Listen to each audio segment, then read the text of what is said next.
Notre Jojo national est un homme de défi et il nous l'a prouvé à plusieurs reprises. Il est clairement en train de réussir l'un des plus gros challenges de sa carrière en aidant Honda à retrouver ses lettres de noblesse. De là à lui ouvrir les portes du team officiel, si vous me demandez mon avis à moi, évidemment je signe direct. En tout cas, Johan fait tout pour devenir une véritable alternative sérieuse et ses performances le prouvent chaque week-end depuis le début de la saison. On revient sur les déclarations de Johan Zarco de suite, profitez du jingle pour liker la vidéo et vous abonner si vous appréciez mon travail, merci pour le soutien.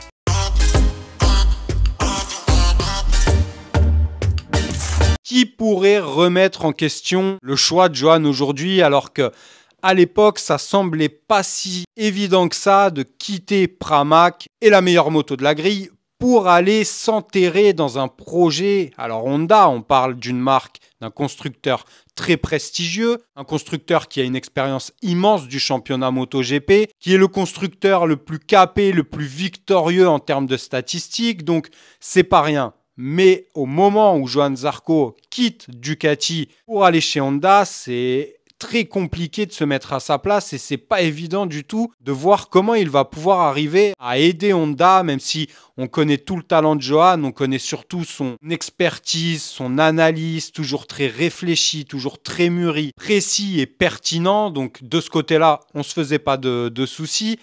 Mais c'est vrai que Honda était dans une situation très compliquée et l'an dernier, on a vu un Johan Zarco combatif, le plus combatif des 4 pilotes Honda, celui qui a ramené les meilleures performances, les meilleurs résultats.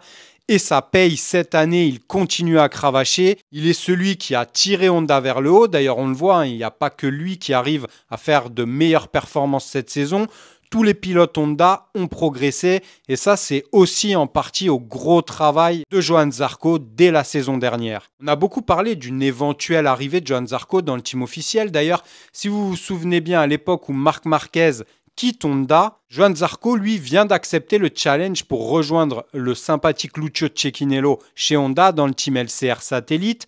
Mais du coup, Marc part et évidemment Johan Zarco se positionne pour le team officiel.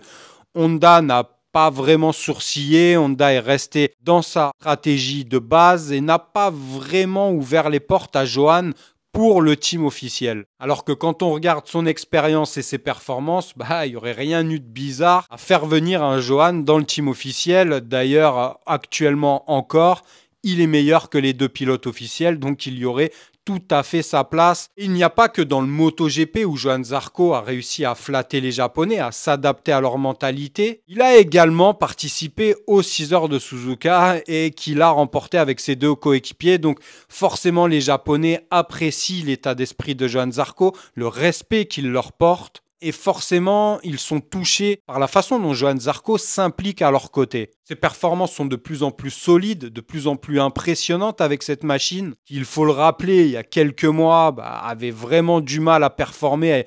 Il était d'ailleurs le dernier constructeur de la grille. Et aujourd'hui, les performances sont inespérées. Donc, pourquoi pas, ce serait vraiment très crédible d'ouvrir la porte à Johan pour le team Honda. On revient d'ailleurs sur ces bruits de couloir et sur les déclarations de notre Johan national. Ça reste un but de créer un lien le plus fort possible pour rester le pilote principal chez Honda. Peut-être ouvrir des opportunités de pilote officiel après. En tout cas, ça donne de la crédibilité auprès de Honda. Mais ce sera évalué parce que Lucio Cecchinello est un super gars et qu'on bénéficie de la moto officielle même chez Lucio. Je saurais gérer s'il faut passer d'une équipe à l'autre, ce n'est que du positif, mais ça fait du bien de confirmer que mes changements peuvent payer. Je trouve que j'ai beaucoup gagné en considération auprès de Honda après la victoire aux 8 heures de Suzuka parce qu'ils ont vraiment senti que j'avais cette capacité d'adaptation et même de m'adapter aux Japonais. Je trouve que cet été 2024 a été bon pour ça. Il est clair que depuis le début, Johan Zarco gagne du crédit auprès de Honda. Alors certes, il est le pilote aujourd'hui, vu le retrait d'Aleix Espargaro, le pilote le plus âgé et le plus expérimenté.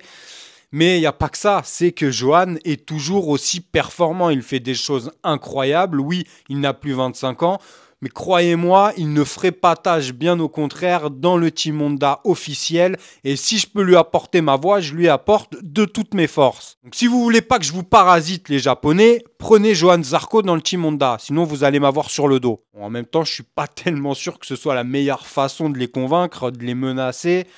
Donc je vais rétrograder. En tout cas, donnez-moi votre avis, votre ressenti par rapport aux déclarations de Johann Zarco. Est-ce qu'il serait crédible dans le team Honda officiel? Perso, vous avez ma réponse. Donnez-moi la vôtre en commentaire. On se retrouve dès lundi pour une prochaine vidéo. Passez un bon week-end. Prenez soin de vous et de vos proches. À lundi sur Vinson IGP. Ciao.